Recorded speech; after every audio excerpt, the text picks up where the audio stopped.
Shalom, Bapak Ibu Saudara kasih Tuhan. Apa kabar? Saya yakin percaya semuanya dalam keadaan sehat dan tetap diberkati Tuhan. Pada hari ini kita akan bersama-sama merenungkan firman Tuhan melalui sapaan Gembala BPD Jabatara. Mari kita akan berdoa bersama-sama untuk kita menyiapkan hati kita untuk kita merenungkan firman Tuhan sejenak pada hari ini. Mari kita berdoa. Bapa, mengucap syukur untuk kasih Tuhan yang begitu luar biasa dalam kehidupan kami, yang selalu baru dalam kehidupan kami. Kami bersyukur Engkau terus menolong kami, membimbing kami, bahkan menyertai kami dalam setiap kehidupan kami. Sementara kami akan merenungkan firman-Mu, biarlah firman yang kami renungkan ini boleh menguatkan kami, meneguhkan kami, dan memberkati kami, sehingga kami boleh menjadi pelaku-pelaku firman dalam setiap kehidupan kami. Terima kasih Bapa, terima kasih Yesus. Mengucap syukur dan kami menyerahkan di dalam nama Tuhan Allah kami yang hidup. Haleluya. Amin. Bapak Ibu Saudara dikasih Tuhan, hari ini kita akan bersama-sama merenungkan firman Tuhan yang terambil dari Mazmur 31 ayat yang ke-6. Mazmur 31 ayat yang ke-6 saya akan bacakan. Ke dalam tangan-Mu lah kuserahkan nyawaku, Engkau membebaskan aku ya Tuhan Allah yang setia. Bapak Ibu Saudara dikasih Tuhan, hari ini saya akan berikan tema untuk renungan hari ini tentang serahkanlah kepada Tuhan. Ayat ini menggambarkan tentang penyerahan hidup Daud kepada Tuhan. Bagaimana ia yakin bahwa perlindungan yang aman hanya ia temukan di dalam Yesus Kristus. Daud berkata dalam Mazmur 31 ayat yang keempat sampai yang kelima, sebab Engkaulah bukit batuku dan pertahananku, dan oleh karena nama-Mu Engkau akan menuntun dan membimbing aku. Engkau akan mengeluarkan aku dari jaring yang dipasang orang terhadap aku, sebab Engkaulah tempat perlindunganku. Sebagai raja atas Israel bukan berarti Daud bebas dari masalah. Malah dia banyak mengalami kesesakan, penderitaan, bahkan melewati masa-masa yang sukar yang disebabkan oleh musuh-musuhnya yang berusaha untuk menjatuhkan dia. Kata berserah di sini berarti kita menyerahkan hidup kita kepada Tuhan di segala keadaan, baik suka maupun duka, dalam keadaan masalah, penderitaan, saat sakit, kesulitan, sedang diberkati atau tidak diberkati. Itulah kata berserah, kita menyerahkan hidup kita kepada Tuhan. Inilah yang disebut dengan tindakan iman, di mana kita mempercayakan hidup dan mempersilahkan Tuhan berkarya dalam hidup kita.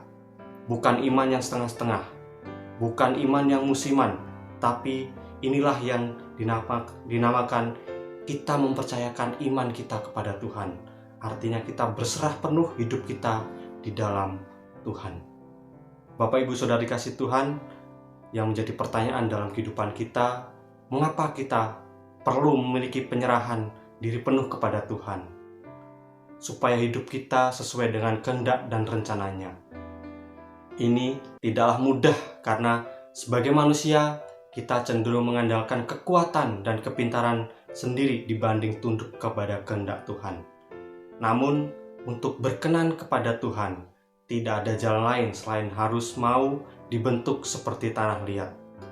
Adakah tanah liat yang memberontak ketika dibentuk diproses?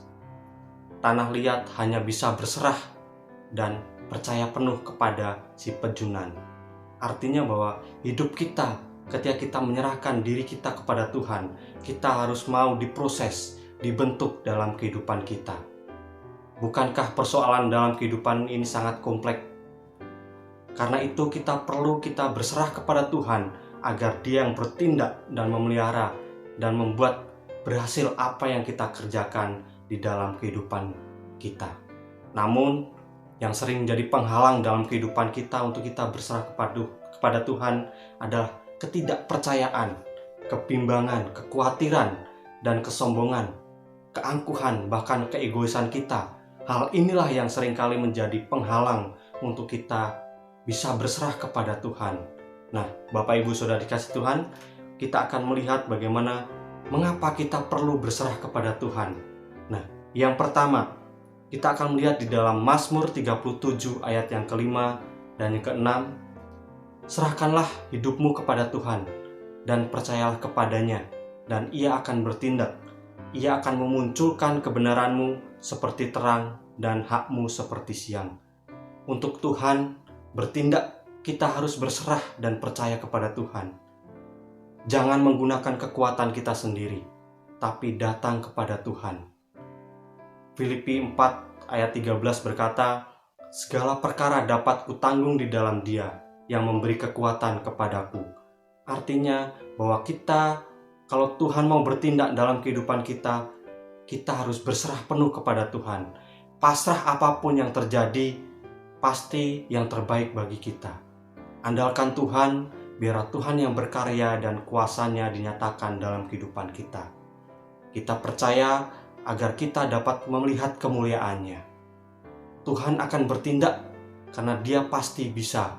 Tuhan tidak pernah gagal dan dapat dipercaya. Tuhan akan memunculkan kebenaran seperti terang dan tidak akan menyembunyikan dalam kehidupan kita.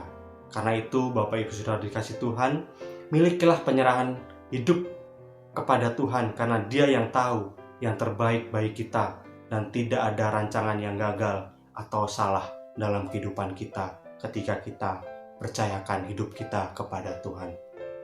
Hal yang kedua yang bisa kita pelajari, yaitu di dalam Mazmur 55 ayat 23. Begini bunyi firman Tuhan, serahkanlah khawatirmu kepada Tuhan, maka Ia akan memelihara engkau.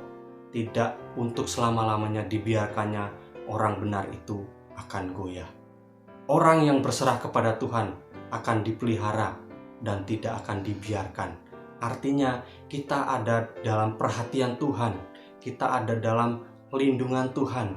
Tidak ada orang yang akan dibiarkannya ketika kita berserah kepada Tuhan. Dalam terjemahan lain bahasa Indonesia sehari-hari dikatakan akan ditopang dan tidak dibiarkannya untuk kita kalah. Artinya Tuhan selalu ada dalam kehidupan kita. Dia tidak akan pernah meninggalkan kita kalau kita berserah kepada Tuhan. Tuhan menghendaki agar kita tidak khawatir karena Dia yang akan memelihara hidup kita. Artinya pemeliharaan Tuhan itu akan nyata dalam kehidupan kita. Pemeliharaan Tuhan atas bangsa Israel sepanjang perjalanan keluar dari tanah Mesir, saat di padang gurun hingga mencapai tanah Kanaan adalah bukti nyata. Nah, Bapak Ibu Saudara dikasih Tuhan, Daud juga merasakan dan mengalami pemeliharaan Tuhan dalam hidupnya.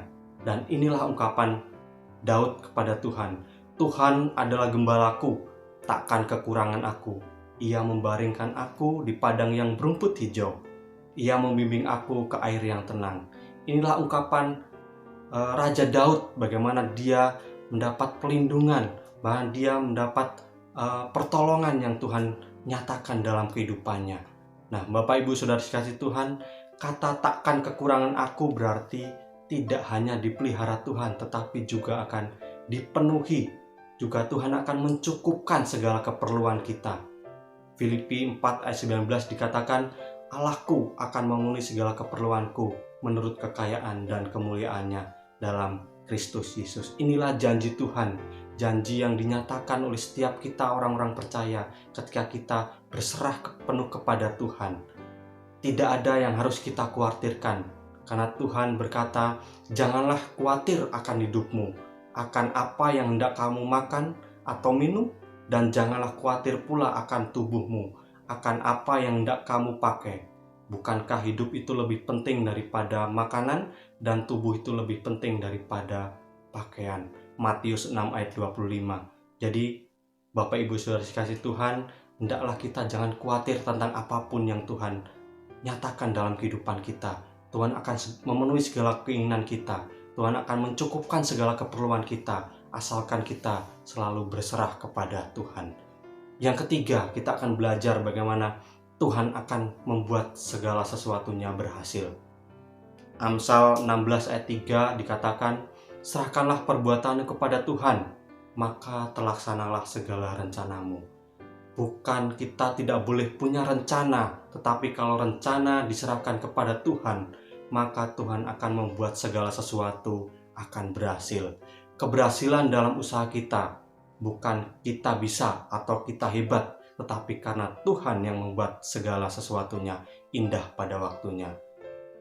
Uzia bisa dikatakan sebagai seorang remaja yang luar biasa, yang memiliki nilai plus dibanding dengan rekan-rekannya, sebab di mana dia dinobatkan menjadi raja atas Yehuda pada usianya yang masih sangat belia, yaitu 16 tahun, untuk menggantikan ayahnya Amazia. Jadi Bapak Ibu Saudara dikasihi Tuhan, bila kita mengandalkan kekuatan kita sendiri, pasti kita akan kecewa. Tetapi ketika kita mengandalkan kekuatan daripada Tuhan, kita tidak akan pernah kecewa. Bahkan Tuhan akan membuat segala sesuatunya berhasil. Menjadi teladan bagi orang lain tidak harus menunggu seseorang menjadi dewasa terlebih dahulu. Tetapi dari muda pun kita juga bisa menjadi teladan dalam kehidupan seseorang. Contohnya Timotius, anak muda yang dipakai Tuhan secara luar biasa, yang menjadi teladan dalam kehidupan kita. Jadi Bapak Ibu Saudara dikasihi Tuhan, ada 3 hal yang bisa kita pelajari bagaimana kita senantiasa berserah kepada Tuhan. Yang pertama, kita nyatakan bahwa Tuhan akan bertindak atas segala apa yang kita lakukan. Yang kedua, Tuhan akan senantiasa memelihara hidup kita. Yang ketiga, Tuhan akan membuat semuanya berhasil. Asalkan apa? Asalkan kita senantiasa berserah kepada Tuhan dan kita menyerahkan segala sesuatunya kepada Tuhan, maka semuanya akan Tuhan nyatakan dalam kehidupan kita. Inilah firman Tuhan, atau inilah renungan yang bisa kita dengarkan, yang bisa kita renungkan bersama-sama. Biarlah firman Tuhan ini boleh menguatkan, meneguhkan dalam setiap kehidupan kita. Amin. Mari kita akan berdoa. Mengucap syukur Tuhan untuk firman-Mu yang boleh kami renungkan bersama-sama hari ini. Biarlah firman-Mu boleh menguatkan kami, meneguhkan kami, dan kami boleh menjadi pelaku-pelaku firman dalam kehidupan kami. Terima kasih Bapa, terima kasih Yesus, kami boleh mendengarkan firman-Mu. Inilah firman Tuhan yang boleh kami dengarkan dan kami renungkan hari ini. Terima kasih Yesus. Haleluya. Amin.